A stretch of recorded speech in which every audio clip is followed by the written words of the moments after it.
जय श्री राम, राधे राधे। मैं ईशा पुत्री अशोक कुमार अरोड़ा जी की हरिद्वार उत्तराखंड से, गंगा विहार कॉलोनी से मैं ये संदेश प्रधानमंत्री जी तक पहुंचाना चाहती हूं। जो भी मेरे भाई बहन अंकल दीदी आंटी जो भी मेरी वीडियोस देख रहे हैं तो प्लीज़ ये आगे तक शेयर करें कि मैं ये कहना चाहती हूँ हमारे माननीय प्रधानमंत्री मोदी जी और हमारे योगी जी धामी जी, हमारे माननीय मदन कौशिक जी विधायक जो हैं हमारे हरिद्वार के, और हमारे सतपाल ब्रह्मचारी जी, मेरे लिए आप लोग सब बराबर है। मेरे मन में कोई ऊंच नीच जाति बरादरी कांग्रेस बीजेपी ऐसा कुछ भी नहीं है, ठीक है। हर एक मनुष्य को अपना एक अधिकार होता है ना कि वो अपना वोट किसको दे। आप ये बताओ, मेरे एक वोट देने से अगर मैं बीजेपी को वोट नहीं दूंगी तो क्या आप हार जाएंगे या जीत जाएंगे? नहीं, हार जीत तो आपने परमात्मा के घर से ही लिखवा ली है। और ऐसी मैं सतपाल महाराज जी को बोलना चाहती हूँ कि मैं अगर कांग्रेस में नहीं हूँ तो क्या मुझे गंगा विहार कॉलोनी में रहने का अधिकार नहीं है, जबकि पूरी मेरी फैमिलीज कांग्रेस की है, ठीक है। ये मुझे दबाते हैं कि मैं भी भाई मैं भी एक आवाज़ उठाऊं, मैं कांग्रेस की हूँ, मैं कांग्रेस की हूँ। मेरे लिए तो कांग्रेस भी उतनी इम्पोर्टेंट है और मेरे लिए बीजेपी भी उतनी इम्पोर्टेंट है। मेरे एक वोट डालने से आपकी हार जीत तो निश्चित नहीं होगी ना। अगर मैंने आपको वोट दे दिया, ऐसा तो नहीं है कि मैंने आपको दे दिया तो आप जीत गए, या मैंने नहीं दिया तो आप हार गए। हार जीत तो आपने परमात्मा के घर से लिखवा ली है। लेकिन मुझे गंगा विहार कॉलोनी में ज़्यादातर कांग्रेसी हैं जो ये मुझे इस तरह से बदतमीजी करते आ रहे हैं कि मैं गंगा विहार कॉलोनी छोड़ दूँ, और नहीं तो फिर मैं कांग्रेस में इन्वॉल्वमेंट हो जाऊं और कांग्रेस के झंडे ले रहा हूं।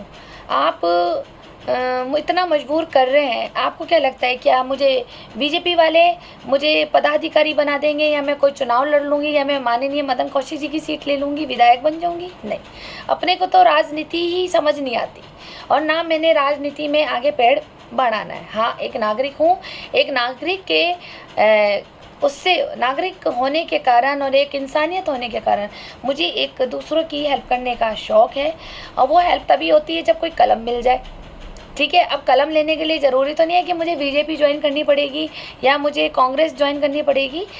मेरे अंदर इंसानियत है तो मैं उस व्यक्ति की, सामने वाले की भी मदद बिना कलम के बिना पद के भी कर सकती हूँ।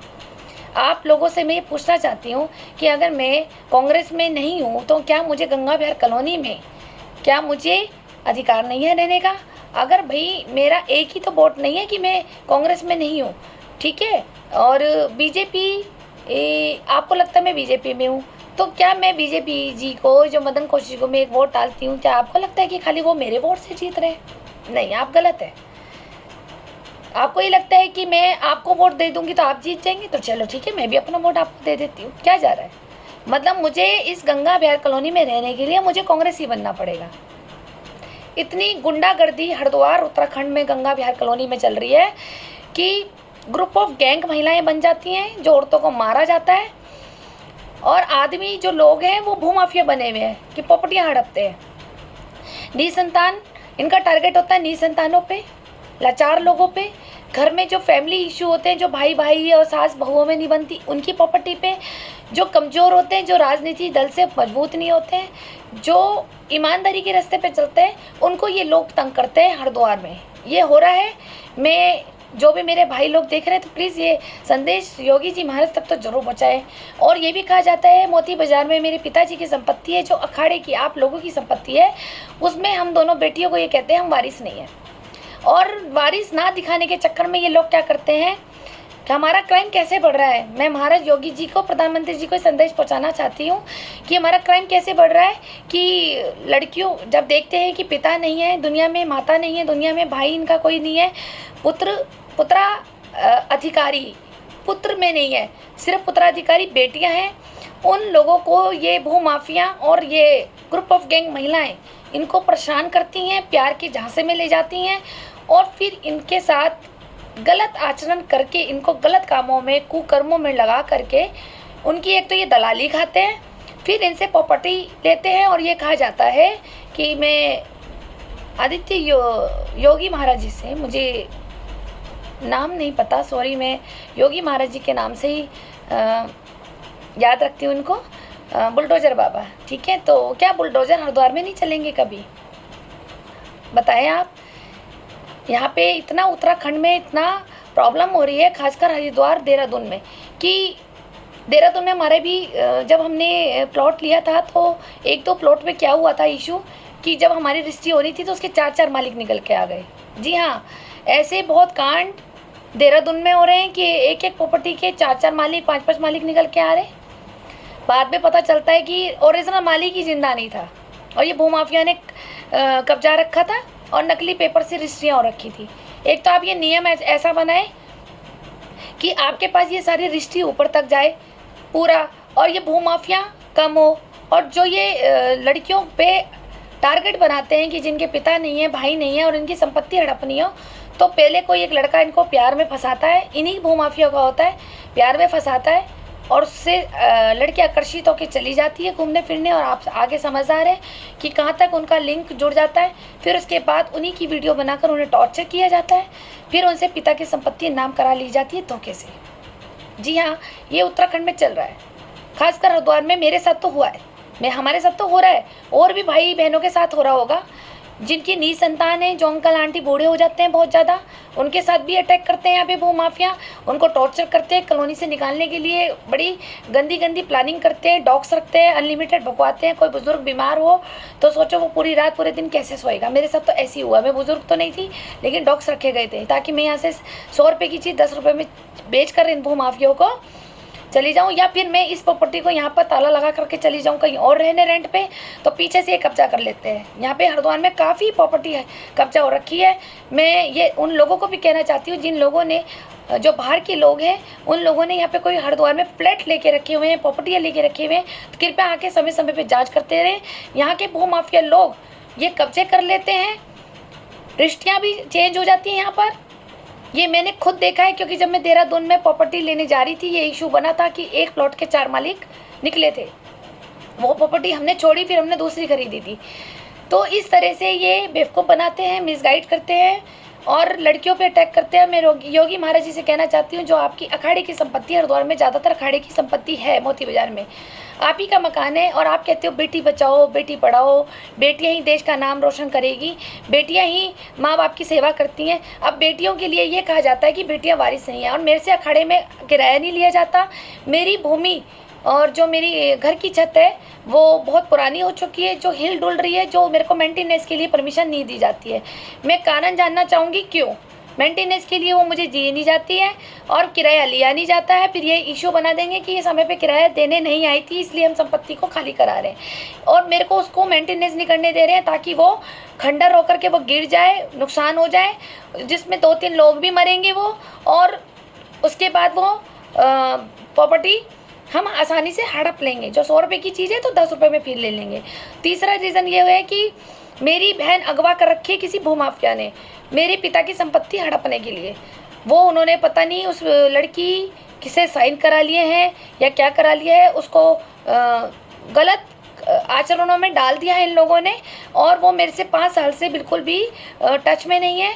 मैं योगी महाराज जी और नरेंद्र मोदी जी से, प्रधानमंत्री जी और मदन कौशिक जी से कहना चाहती हूँ, सतपाल महाराज जी से भी कहना चाहती हूँ, प्लीज़ मेरी बहन हिमानी अरोड़ा की जांच कराएं।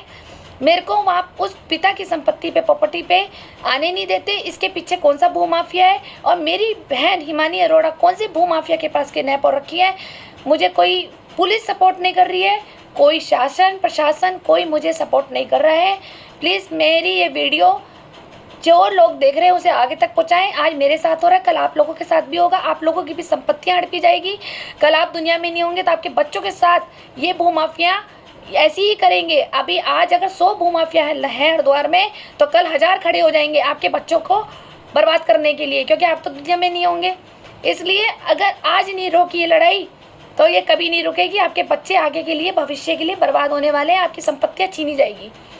प्लीज़ मुझे सपोर्ट करें, इन भूमाफियों को हटाएं। और मैं ये कहना चाहती हूँ प्रधानमंत्री जी को कि ऐसा कोई नियम बनाए कि प्रॉपर्टी अगर नीचे से ट्रांसफ़र हो रही है, हरिद्वार की कोर्ट से हो रही है, तो वो पूरे क्षेत्र में रिकॉर्ड होना चाहिए, पूरे इंडिया में रिकॉर्ड होना चाहिए कि उनकी प्रॉपर्टी कौन कैसे ट्रांसफ़र कर रहा है, और जबकि उन्हीं के नंबर पर होनी चाहिए, उन्हीं की फैमिली के नंबर पे होनी चाहिए, उन्हीं की फैमिली के OTP आने चाहिए कि आप ये पता लगे कि हमारी प्रॉपर्टी किसने कब्जा कर ली और किसने ले ली। और दूसरा एक और बताती हूँ, जब कोई मान लो हमने प्रॉपर्टी बनाई, कोई बुजुर्ग आदमी होता है, गवर्नमेंट जॉब से रिटायरमेंट लेता है, तो वो इकट्ठे पैसों को कहाँ यूज़ करता है, वो मकान बना लेता है, वो 3-4 फ्लैट बना लेता है, जिससे कि बुढ़ापा आसानी से कट जाए, अर्निंग आती रहे किराए की, राइट। और मेरे मरने के बाद, यानी कि जो हस्बैंड होता है वो सोचता है कि मेरे मरने के बाद मेरी वाइफ का बुढ़ापा अच्छा कट जाए, तो इसकी अर्निंग हो जाएगी, तो वो प्रॉपर्टी को बना देते हैं 3-4 मंजिल के लिए, कि वो इससे ही किराए से रोटी खाती रहेगी मेरे मरने के बाद।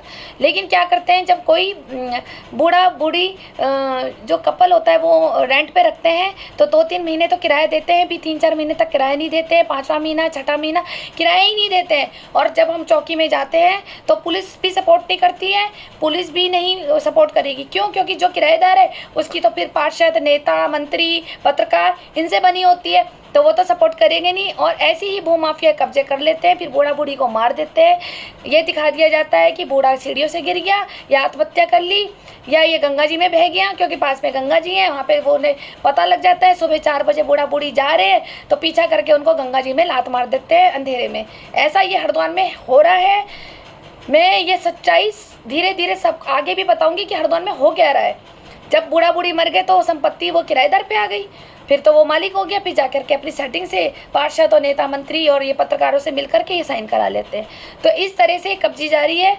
आप ही कुछ न्याय करें। क्या हाँ वो बूढ़ा बूढ़ी गलत थे जो अपने पैसे पूरी ज़िंदगी की पाई पाई जोड़ करके वो अपनी एक बूढ़ी वाइफ के लिए वो संपत्ति बनाता है, जिससे कि मेरे मरने के बाद ये इसका पालन पोषण हो सके, तो ये उनकी प्रॉपर्टियाँ हड़पते हैं। और फिर दूसरा नियम क्या बना लेते हैं कि चौड़े हो जाते हैं, बदमाशगिरी दिखाते हैं कि अगर हम नहीं दे रहे किराया, जा क्या कर लेगी, जा चली जा, तू नहीं ले रही ना। कुछ ऐसे भी आए हैं कि अगर मकान मालिक कहता है कि भाई मुझे तुमसे दिक्कत है, तुम शराब पीते हो या नॉनवेज खाते हो या शोर मचाते हो, या मुझे तुम्हें नहीं रखना है, ठीक है, क्योंकि प्रॉपर्टी तो मालिक की है, कि मुझे तुम्हें नहीं रखना है, तुम मकान खाली कर देना। तो ऐसे भी लोग हैं जो मकान मालिक को किराया देते हैं, तो मालिक नहीं लेता तो वो गुस्से में क्या करता है, बिजली कटवा देता है, पानी का नल कटवा देता है, जिससे कि परेशान होकर खाली कर दे। नहीं, ये जो किराएदार है ये चौकी जाएगा, चौकी में ये बताएगा कि मुझे बिजली पानी की फैसिलिटीज़ मेरा मकान मालिक नहीं दे रहा है, तो पुलिस मकान मालिक पे हमला करती है। भाई क्यों?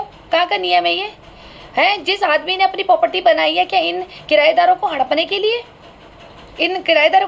लिए बनाई है कि उस आदमी ने? तो इनको सपोर्ट में नहीं होगी पुलिस किसके सपोर्ट में होगी? जो गलत होगा। ये ऐसे क्राइम अब चल रहे हैं यहाँ पर हरिद्वार में। तो मैं ये चाहती हूँ सरकार से कि इसके लिए सख्त से सख्त कानून बनाया जाए। और फिर ये क्या करते हैं कि जो ये मकान मालिक अगर नहीं लेगा किराया, तो ये किराया जानबूझ करके कोर्ट में जमा कराते हैं। ऐसे भी मैंने देखे हैं कुछ फ्लैटों में कि हमारा मकान मालिक तो नहीं लेता, हम तो कोर्ट में दे देते हैं, पर हम खाली नहीं करेंगे 5 साल हो गए, 6 साल हो गए, हम यहाँ से नहीं जाएंगे, कब्जा करके, ताकि वो जो मकान मालिक है वो उस प्रॉपर्टी को बेच ना सके, सेल ना कर सके। अगर उसको यहाँ से सेल कर करके कहीं दूसरी और जगह जाना है तो वो सेल नहीं कर सकता, क्योंकि वो खाली नहीं कर रहा है किराएदार। अगर बूढ़ा बुजुर्ग को कोई ऐसी घातक बीमारी हो गई है, कोई कैंसर टाइप की हो गई है, कुछ ऐसा हो गया है, तो उनके ऊपर अगर इलाज में 5-10 लाख रुपए लगना है, तो वो सोचता है मालिक कि भाई मैं मकान बेच दूँ तो हमारा इलाज हो जाएगा। जब किराएदार खाली नहीं करेगा तो फिर क्या होगा? वो इलाज कैसे कराएगा अपनी प्रॉपर्टी को बेच करके? प्रॉपर्टी इसलिए तो बनाई जाती है, वो एक तरह की एफडी होती है। क्या भूमि बनाना गलत है? अगर गलत है तो सबके लिए एक ही लीगल मकान कर दें, एक मंजिल का लीगल मकान कर दें, एक ही जैसे सबके मकान होने चाहिए। ना कोई किसी से जलेगा, ना कोई हड़पेगा, ना कोई रेंट पे होगा। जब ये किराएदारों के पास अपनी संपत्ति नहीं होगी तो अपना झोपड़ा डाल के रहेंगे ये। फिर इस तरह से ये करते हैं। मकान मालिक को किराया जब नहीं लेगा तो जाके कोर्ट में जमा करा देते हैं और फिर भी खाली नहीं करते हैं। और सिर्फ ये लोग कौन मिलेंगे आपको? भूमाफिया, और जिनकी नेता, पार्षद, मंत्री, पत्रकार इन लोगों से बनी हुई होगी सेटिंग करके। भाई ये सेटिंग कर लेते हैं, फिर वो पुलिस भी नहीं सुनती उनकी, वो बेचारे बूढ़ी परेशान हो जाते हैं। फिर वो उनके मरने का इंतजार करता है रेंटर कि ये तो जल्दी मरेंगे, अकेले तो रहते हैं बूढ़ा बूढ़ी, ये तो जल्दी मरेंगे, और नहीं मरेंगे तो गंगा जी तो सुबह जाते हैं अंकल आंटी, वहीं धक्का मार देंगे। तो ये हुए हैं। तो जब गंगा में धक्का मार देंगे, उनकी अगर संतान भी नहीं है तो कौन पूछेगा? आजकल तो रिश्तेदार किसी को फ़ोन करके भी नहीं पूछता कि कौन जी रहा, कौन मर रहा है। तो 1-1.5 साल तक वो संपत्ति ऑलरेडी इन भूमाफियों के नाम पर हो जाती है। ये कानून कौन सा है? आप मुझे बताएं, और जो मेरे भाई बहन देख रहे हैं इसे जितनी ज़्यादा फैला सकते हैं आप फैलाएं। आज मेरे साथ हो रहा है, कल आप लोगों के साथ भी होगा, बच्चे आपके भी हैं, मेरे नहीं हैं, लेकिन मैं एक आपकी बहन, आपकी बेटी आवाज़ उठा रही हूँ। आप मुझे समर्थन करें कि ताकि ये दूर दूर तक आवाज़ जाए। हमारे यहाँ के जो चौकी में जिनके साथ नाइंसाफ़ियाँ होती हैं, जो किराए पे संपत्ति बनाते हैं, जो भूमाफिया हड़पने, इन सब के लिए आप आवाज़ उठाएं। आज मेरे साथ हो रहा, कल आपके बच्चों के साथ होगा। आज 100 भूमाफिया है, कल 1000 भूमाफिया खड़े हो जाएंगे। आप संपत्ति बनाते रह जाएंगे और वो हड़पने के लिए हर एक घर में 10-10 भूमाफिया होंगे। आप ध्यान रखना, आपके बच्चों के साथ कल भविष्य में गलत होगा। और मेरी कुछ बात गलत हुई हो तो मैं क्षमा चाहती हूँ, और प्लीज़ इसे दूर तक फैलाएं ताकि ये इसके लिए एक सख्त कानून आए, बुलडोज़र बाबा जैसा। धन्यवाद।